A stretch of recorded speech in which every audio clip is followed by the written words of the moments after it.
400 may seem like a lot, but in truth, it can be so little.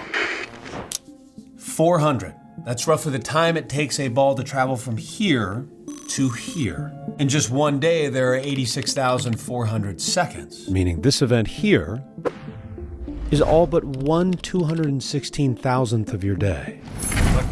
The aggregate of all our joys and sufferings. That's here. There is straightforward. Just be good at one of these tasks. Hell, fail 70% of the time here.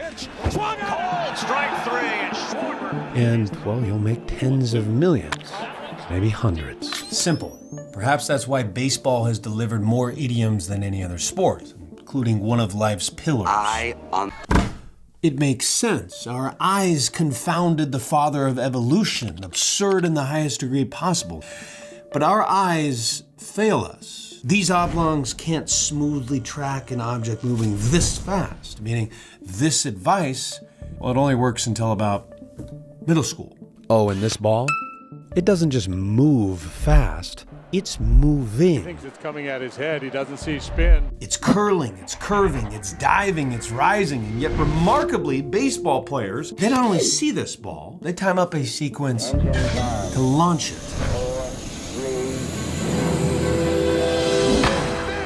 But if he doesn't keep his eye on the ball, what does he see? This slice is not small. This slice is a window, a gateway to far more than 400 units of time. The minutia, it's an ocean. You just have to look a little closer. Let's start at zero. Before this ball is ever thrown, there's already so much that has happened. Ready? Yeah. We learn by doing. Repetition. No. Getting at bats. This is not a training facility. This is a lab. Like many sports, baseball is a game of deception. With the help of these scenes, the pitcher isn't just trying to get the ball over the plate. He's looking for movement. He's looking for change in speed. He's looking to fool you. Swings and misses. Part of being a good hitter is picking up on that deception. Without trash cans. Come on, man. In stage one here, before the ball is released, there is already so much that has happened.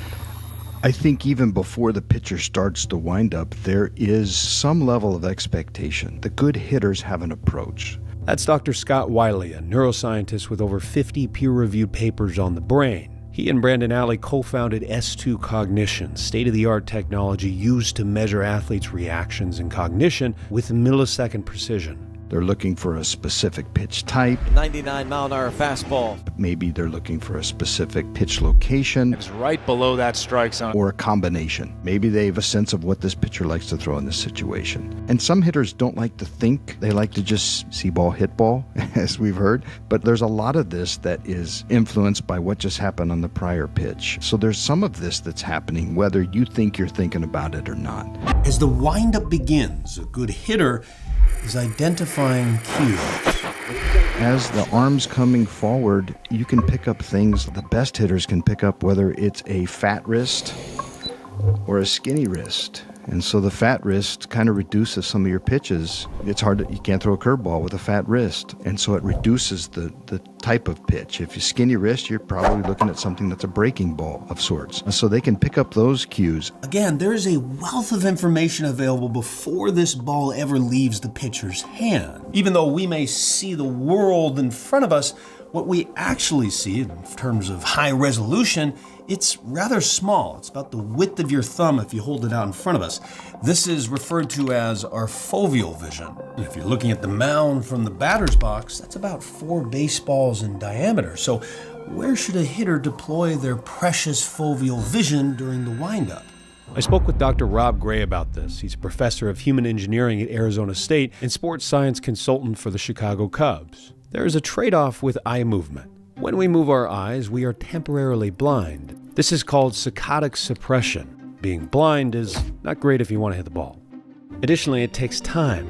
about 30 to 40 milliseconds per saccade, depending on the distance. Thus, if a hitter is trying to scan as much of the pitcher as possible to pick up on as many cues as possible, the eyes might not get to the right spot in time to see the ball when it's released. Nonetheless, we have to eventually move our eyes if we want to pick up new information. So, what do the expert hitters do? A study done by Kato and Fukuda pitted 9 expert hitters and 9 novice hitters against each other. The novice group had their eyes wander more, moving all around the pitcher's body during delivery, while the experts were doing something else. At the final point of delivery, the expert hitters focused on the elbow rather than the release point. There was a pivot in their vision. Hypothesis here is that the elbow was targeted because it reveals itself earlier than the release point, meaning the eyes don't have to make a last-minute adjustment, and it gives a clear visual reference to lock onto. A study done by Driveline found similar results, except the eyes were slightly closer to the hand. According to Dr. Gray, as the pitcher begins his windup, elite hitters deploy a softer focus. Then as the pitcher gets further into his delivery, the eyes shift to a more hard and finer focus on the window where the arm and hand will release the ball. In stage 2, the ball leaves our pitcher's hand. Its flight predetermined by a number of factors, and the hitter, well, he begins to visually process the ball itself for the very first time. In essence, a hitter has to make 2 rapid decisions. You've got to recognize what it is and where it's moving through space. For our second stage here, our hitter is visually gathering information with the hope of continuing to build his expectation. Where will this ball go? What type of pitch is it? Some respond to colors, some respond to shape, and some respond to movement and motion. How quickly can you react to something? Well, we need to first define what react means. When most people refer to reaction times, they mean a simple A stimuli and B overt response, like this. Shit. Man, you're quick. Typical reaction times about 250 milliseconds. For fast reactors, about 100 milliseconds. So, do athletes have better reaction times? You would assume that athletes react faster than non-athletes. And if you really survey the scientific literature, it's pretty clear that it's a mixed set of findings. In other words, there isn't anything special about a baseball player's reaction time. You might have a similar or better reaction time than Aaron Judge here, but that doesn't mean that you react in the same way. While my reaction times may or may not be similar to Mr. Judge here, I couldn't see the ball in the same way that he could. It's not these basic, simple reactions that distinguish elite athletes. It's all these systems that are engaged to protect your reactions and to make your reactions more dynamic, adaptable, and flexible when things are changing rapidly.